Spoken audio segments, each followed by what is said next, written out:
ভুল তো ভুল, ইচ্ছায় হোক অনিচ্ছায় হোক। যদি ভুল কোন বক্তব্য হয় আল্লাহ তার রাসূলের শানের বিপক্ষে, সেটা কুফরি, এবং ওই ব্যক্তিকে বলা হয় শাতেম। শাতেম যদি ইচ্ছাকৃত ভুল করে, তার মৃত্যু ছাড়া কোনো শাস্তি নাই। আর যদি অনিচ্ছাকৃত ভুল হয়, তবুও সে কাফের, তাকে প্রকাশ্যে তওবা করতে হবে। যারা ভুল বক্তব্য দিয়ে তওবা করে না, তারা আদমের উত্তরসূরি না, অহংকারী ইবলিসের উত্তরসূরি।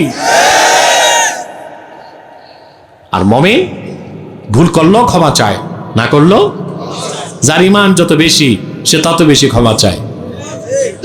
সাইয়্যিদুল মুরসালিন রাহমাতুল লিল আলামিন, আখিরি নবী, নবীগণের মাথার তাজ নূর নবীজি মুহাম্মদ সাল্লাল্লাহু আলাইহি ওয়াসাল্লাম বলেছেন, ইন্নী লা আস্তাগফিরুল্লাহ ফি কুল্লি ইয়াউমিন ৭০ মাররা। আল্লাহর হাবিব বলেছেন, আমি প্রতিদিন ৭০ বার আল্লাহর কাছে ক্ষমা চাই। অন্য বর্ণনায় এসেছে ১০০ বার। তার কারণ হচ্ছে, যার ঈমান যত বেশি হয়, আল্লাহর মারিফত যার যত বেশি জানা, উনি তত বেশি আল্লাহর কাছে ক্ষমা চায়। সুবহানাল্লাহ বলবেন না? সেজন্য আল্লাহ তাআলা আখিরি নবী তার হাবিব মুহাম্মদ সাল্লাল্লাহু আলাইহি ওয়াসাল্লামের উম্মতের মধ্যে যারা টপ ক্লাসের ঈমানদার, তাদের কথা বলেছেন, আল্লাযীনা ইয়াকুলুনা রাব্বানা ইন্নানা আমান্না ফাগফির লানা যুনুবানা ওয়া কিনা আযাবান নার। ওই টপ ক্লাসের উম্মতে মুহাম্মাদের টপ ক্লাসের মুমিন যারা, তারা বলে, আয় আল্লাহ, আমরা ঈমান এনেছি, আমাদের জিন্দেগীর সব গুনাহ মাফ করে দাও। কথা বুঝতেছেন? এখন আমরা কি ওই ক্লাসের মুমিন হইতে চাই? ৫টা বৈশিষ্ট্য লাগবে। কয়টা বলবো? শুনবেন, আমল করবেন। الصابرين والصادقين والقانتين والمنفقين والمستغفرين بالأسحار। যারা ধৈর্যশীল, সুবহানাল্লাহ, যারা কি, যারা সত্যবাদী, যারা কানিতিন, এটা শাব্দিক অর্থ বিনয়ী, আর তাফসীরগত অর্থ আল মুদাওয়িমিনা ফি তাআতিল্লাহ, সারাক্ষণ আল্লাহর ইবাদতে থাকে। ওয়াল মুনফিকিন, যারা আল্লাহর জন্য, আল্লাহর বান্দাদের জন্য, দ্বীনের জন্য খরচ করে। ওয়াল মুস্তাগফিরিনা বিল আসহার, আর শেষ রাতে আল্লাহর কাছে আত্মসমর্পণ করে, রোনা জারি করে। ঈমান আনার পর এই 5টা কাজ, 5টা খাসলত বৈশিষ্ট্য যার আসবে, সে টপ মোস্ট মুমিন হয়ে যাবে, সুপার ক্লাসের মুমিন হয়ে যাবে। ওই ব্যক্তিটাই আল্লাহর ওয়ালি, ওই ব্যক্তিটাই খাঁটি মুসলিম, ওই ব্যক্তিটাই মুত্তাকি, ওই ব্যক্তিকেই আল্লাহ তাআলা মৃত্যুর সাথে সাথে জান্নাতের উচ্চ মাকাম দান করবে। আমরা যেভাবে জান্নাত যাওয়ারে সহজ বানাইছি, 10,000 টাকা দান করলে বক্তা এক মোনাজাতে 14 গোষ্ঠী বেহেশতে ঢুকায়। বক্তা নিজেও জানে না সে বেহেশতে যাবে কিনা, আর যিনি দান করছেন তিনি কি সুদের টাকা দিয়েছেন কিনা এও খবর নাই। কিন্তু মুনাজাত হচ্ছে কি, শুধু জান্নাত না, জান্নাতুল ফেরদাউস। আপনি জান্নাতের কাজ করলেই জান্নাতে যেতে পারবেন, ঠিক কিনা? তা আমরা কি খাঁটি মুমিন হতে চাই? আল্লাহর হাবিবের পেয়ারা উম্মত হতে চাই? কয়টা খাসলত লাগবে? আস-সাবিরিন, যারা ধৈর্যশীল। ঈমানদারের সবর বা ধৈর্য হচ্ছে তার হৃদয়ের জ্যোতি। যার সবর নাই, ও আখিরাতের পথে আগাতে পারে না, দুনিয়ার পথে আগাতে পারে না। দুনিয়াতেও কামিয়াবির জন্য ধৈর্য প্রয়োজন, আখিরাতের কামিয়াবির জন্য ধৈর্য প্রয়োজন। সবর, ধৈর্য, সুবহানাল্লাহ। বাংলাদেশিদের একটা বদনাম আছে নৃতাত্ত্বিক ভাবে। কিভাবে? নৃতাত্ত্বিক ভাবে বাঙালিদের একটা সমস্যা হচ্ছে, তারা হচ্ছে অধৈর্যশীল। তারা কি ধৈর্য কম, আমাদের ধৈর্য খুব কম। দেখেন বাস স্টেশনে, রেল স্টেশনে, এয়ারপোর্টে যারা প্লেনে উঠছেন দেখছেন, প্লেন ল্যান্ড করার আগে অনেকে দাঁড়ায় যায়, ভাবসাব আকাশে থাকতে লাফ একটা দিবে। এটা হচ্ছে অধৈর্যহীনতা। বিদেশের ফ্লাইটে ক্যাবিন ক্রু হাসাহাসি করে, এগুলো কি করতেছে? প্লেন তো নামতে দিবে। কথা বলে, কারণ জাতি হিসেবে আমরা কি অধৈর্যশীল, পরামর্শহীনচু না অসহিঞ্চু, ধৈর্যের গুণটা আমাদের খুব কম। আর যদি কোনো মাহফিলে বিরিয়ানির পোটলা দেয়, দেখা যায় ভালো ভালো মানুষ ধৈর্য হারায় ফেলছে, 2 হাত পেতে বসে আছে। ভোলাতে তো কম এগুলো আছে নাকি? 2 হাত পেতে বসে আছে, সারাক্ষণ ওয়াজ শুনছে ধৈর্যের সাথে, বিরিয়ানির পোটলা দেখে ধৈর্য গেছে। এই সবরটা লাগবে, লাগবে কিনা?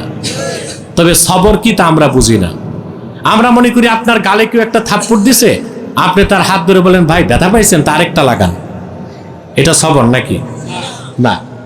ইমামে বাগাবী তাফসির মাআলিমুত তানজিলে লেখেন আস-সাবরু আলা সালাসাতি আনওয়া, সবরের 3টা স্তর আছে। কয়টা? প্রথম হচ্ছে আস-সাবরু আলা তাআত, ইবাদত বন্দেগীতে ধৈর্য ধারণ। দ্বিতীয়টা হচ্ছে আস-সাবরু আনিল মাআসিম, গুনার কাছ থেকে বাঁচার ক্ষেত্রে ধৈর্য ধারণ। 3 নাম্বার হচ্ছে আস-সাবরু আলাল মাসায়েব, বিপদের সময় ধৈর্য ধারণ। আমরা প্রথম 2টা জানি না, তৃতীয়টাই জানি, বিপদে শুধু ধৈর্য ধারণ। বিপদে ধৈর্য ধরলে ওলি হওয়া যাবে না, 3টা ধৈর্য ধরতে হবে। প্রথম ধৈর্য লাগবে ইবাদত বন্দেগী নেক কাজে। যার ধৈর্য নাই সে কি নামাজ পড়তে পারে? বিশেষ করে শীতকালে সে নামাজ পড়ে? কথা বলেন। যাদের ধৈর্য নাই, দেখেন না জুমার দিন মসজিদে যে কাশাকাশি করে, কি করে? ইমাম সাহেব 5 মিনিট দেরি করছে, এই যে 3টা লোকের ধৈর্য নাই, বাকিদের ধৈর্য আছে। কথা বুঝেন না? এখন যদি এদেরকে বলা হতো যে 2000 টাকা করে পকেটে দেওয়া হবে, ফজর পর্যন্ত বসে থাকতো। কিন্তু নেক কাজে ধৈর্য নাই।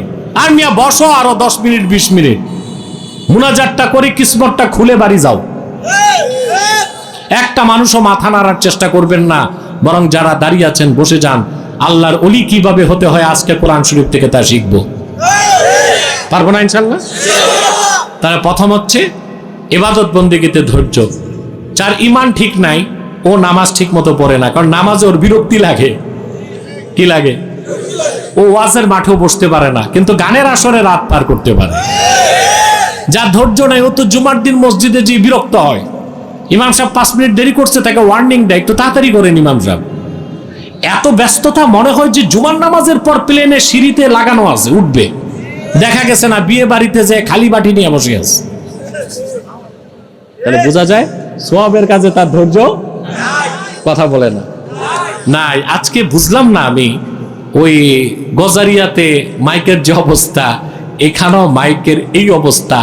সব মাইকম্যান কি একই লোকের গোষ্ঠী নাকি? এই অবস্থা কেন? এই অবস্থাটা তো খুব দুঃখজনক। আমাকে তো রিল্যাক্সে কথা বলতে হবে, এটা ঠিক করতে আমার 10 মিনিট লাগছে। সাউন্ডটা খুব কম, কষ্ট হচ্ছে, তারপরও বোঝা যাচ্ছে তো।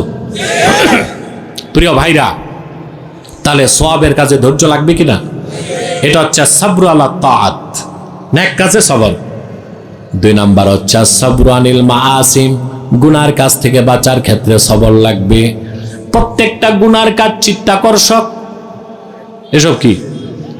জেনা, বেবিচার, জুয়া, মদ, টেন্ডারবাজি, চাঁদাবাজি, দাগাবাজি, চুরি, ঘুষ, সুদ, সব চিত্তাকর্ষক।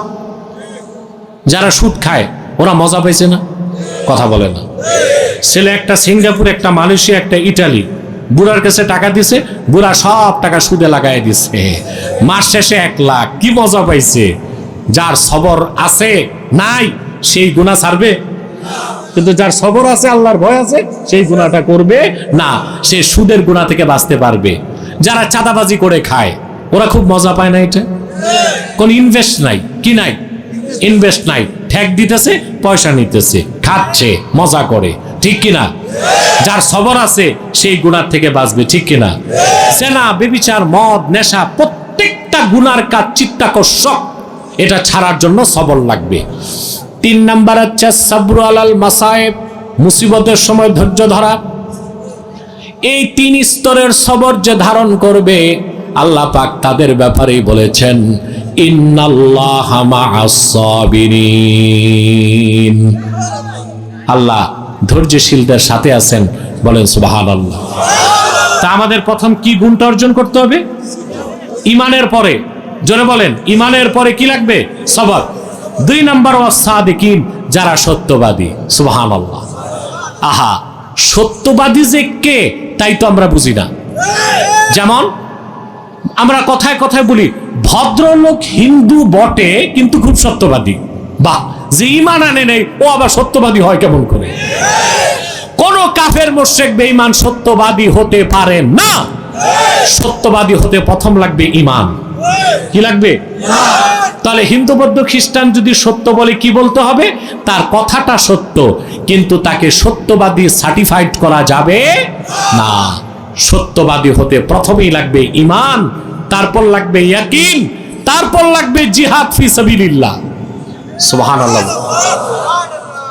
সত্যবাদী কারা? আল্লাহ রাব্বুল আলামিন বলেন ইন্নামাল মুমিনুনাল্লাযীনা আমানু বিল্লাহি ওয়া রাসূলিহি থুম্মা লাম ইয়ারতাবু ওয়া জাহাদু বিআমওয়ালিহিম ওয়া আনফুসিহিম ফি সাবিলিল্লাহি উলাইকা হুমুস সাদিকুন।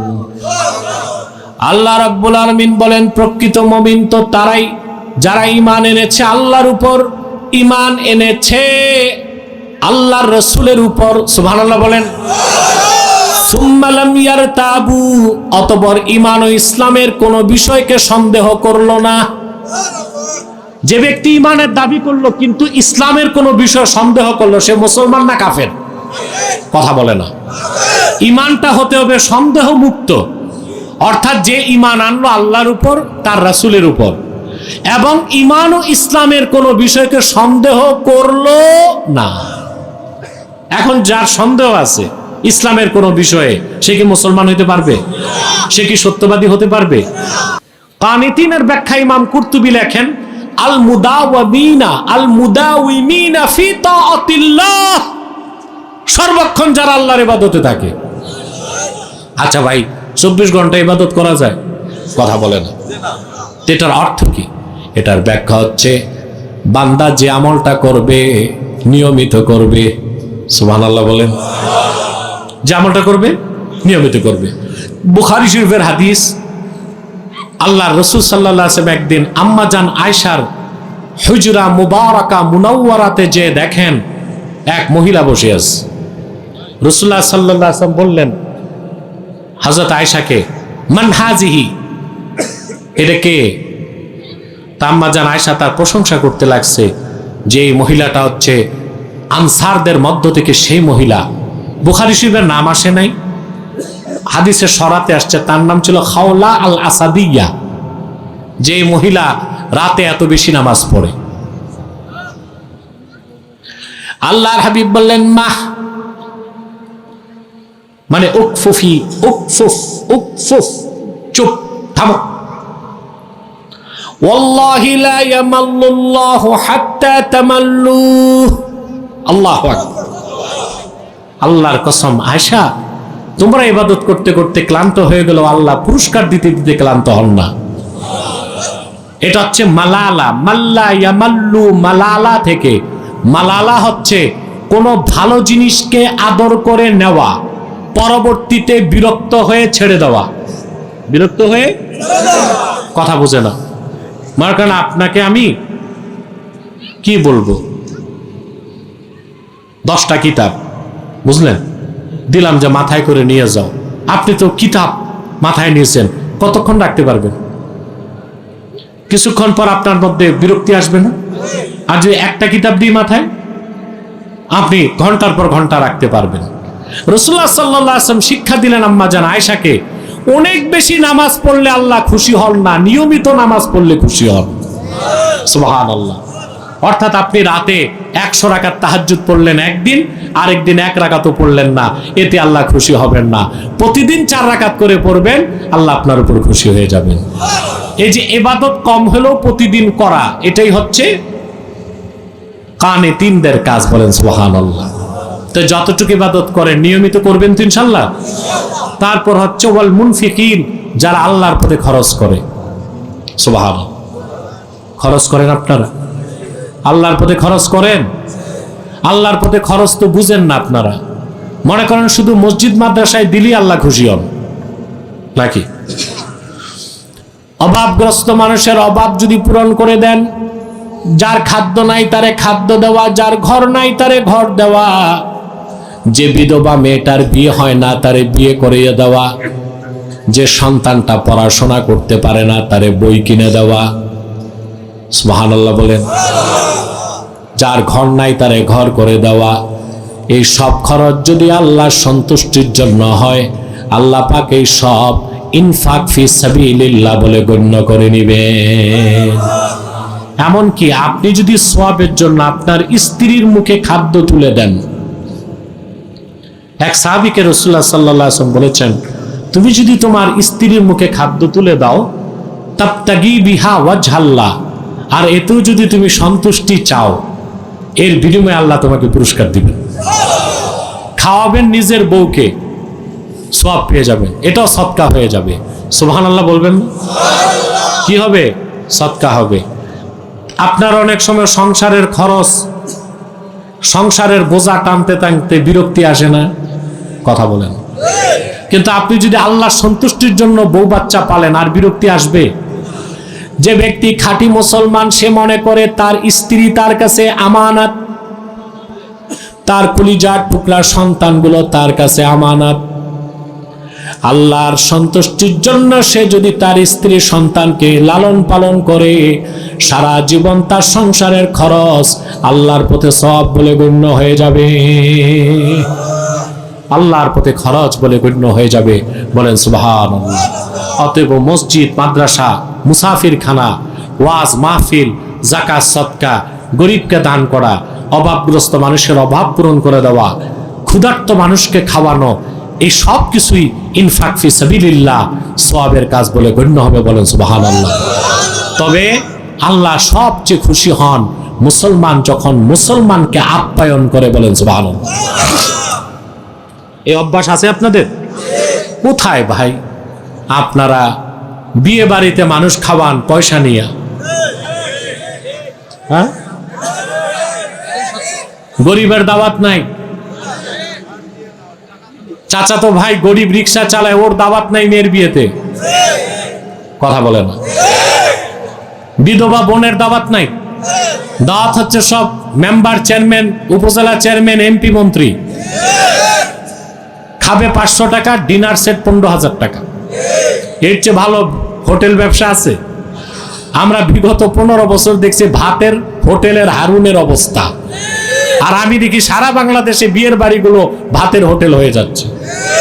পয়সা ছাড়া কোনো খাওয়ানো নাই।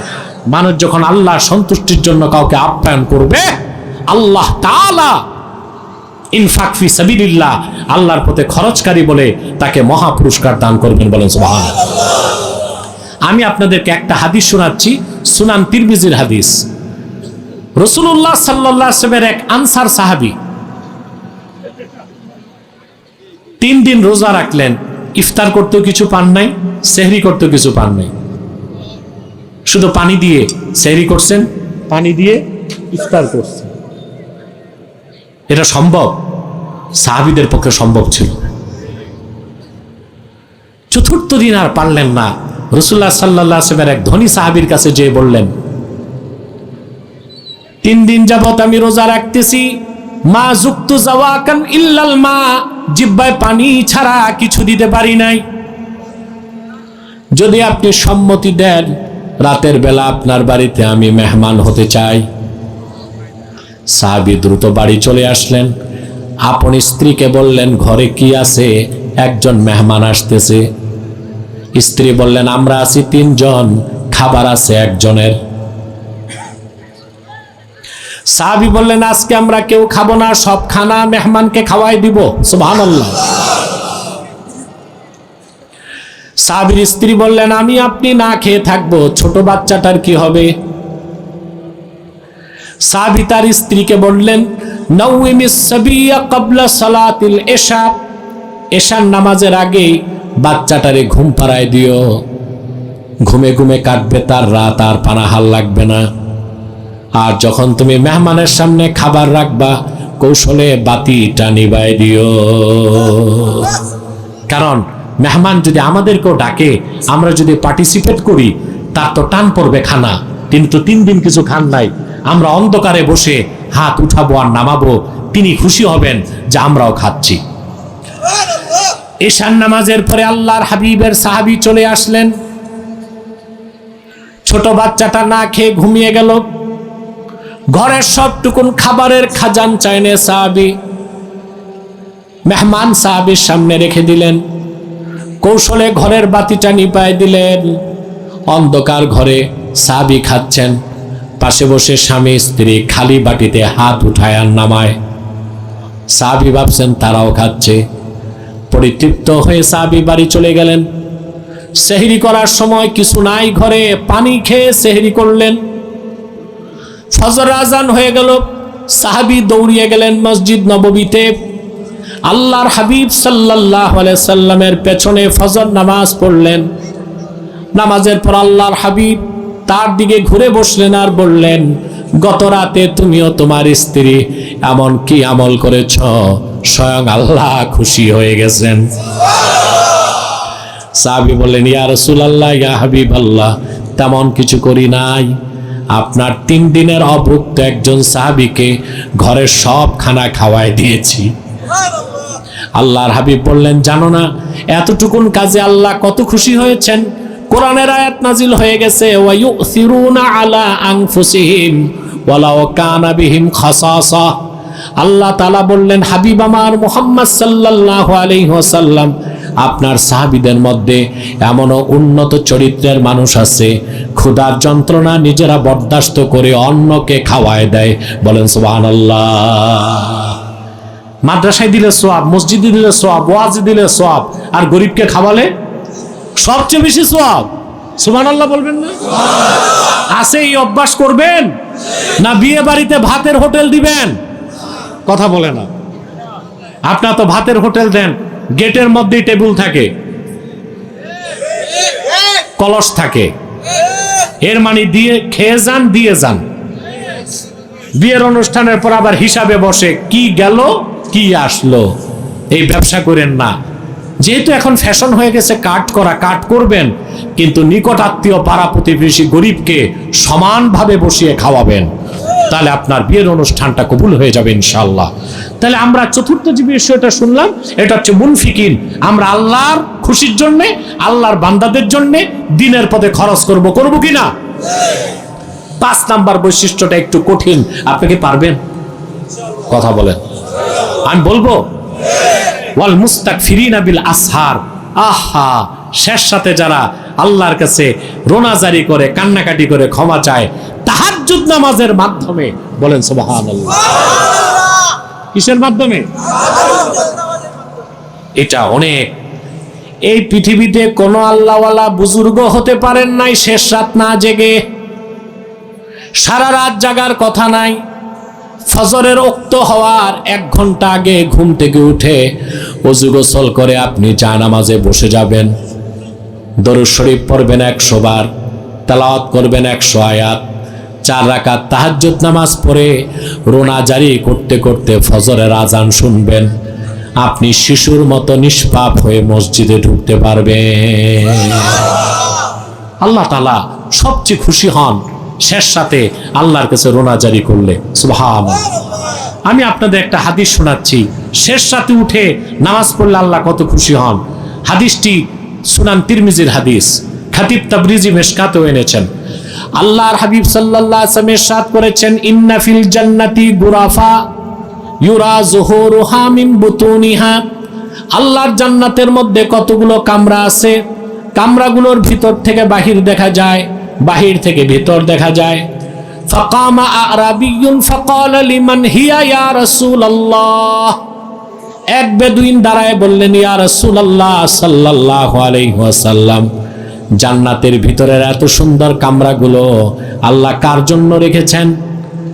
আল্লাহর হাবিব সাল্লাল্লাহু আলাইহি ওয়াসাল্লাম বললেন, লিমান আতাবাল কালাম ওয়া আতআমাত তাআম ওয়া আদামাস সিয়াম ওয়া সাল্লা ফিল লাইলি ওয়ান নাসু নিয়াম। আমার উম্মতের যে ব্যক্তি 4টা নফল কাজ করবে, কয়টা? লিমান আতাবাল কালাম, যে তার কথাকে পবিত্র করবে, সুবহানাল্লাহ, গরিব মিসকিনকে পানাহার করাবে, বেশি বেশি নফল রোজা রাখবে, ওয়া সাল্লা ফিল লাইলি ওয়ান নাসু নিয়াম, রাতে নামাজ পড়বে তখন সবাই ঘুমিয়ে থাকে যখন। এই 4টা কাজ যে করবে, আল্লাহ তাকে জান্নাতের উঁচু মাকাম আর সেই কামরাগুলো তারে হেবা করে দিবে। আমরা করব? আরে ভাই করব, শেষ রাতে জাগবো। কি চান? দুনিয়া আখেরাত সব পাবেন। 1টা ঘন্টা আল্লাহর জন্য খাস করেন শেষ রাতে, মাত্র 1 ঘন্টা। আমি আমল বলে দিলাম, 1 ঘন্টা আগে উঠবেন, ওযু গোসল করে জানামাজে বসে যাবেন, 4 রাকাত তাহাজ্জুদ নামাজ পড়ে 100 বার দরুদ শরীফ পড়বেন, 100 আয়াত তেলাওয়াত করবেন, তারপর রোনা জারি করবেন। কি লাগবে আপনার?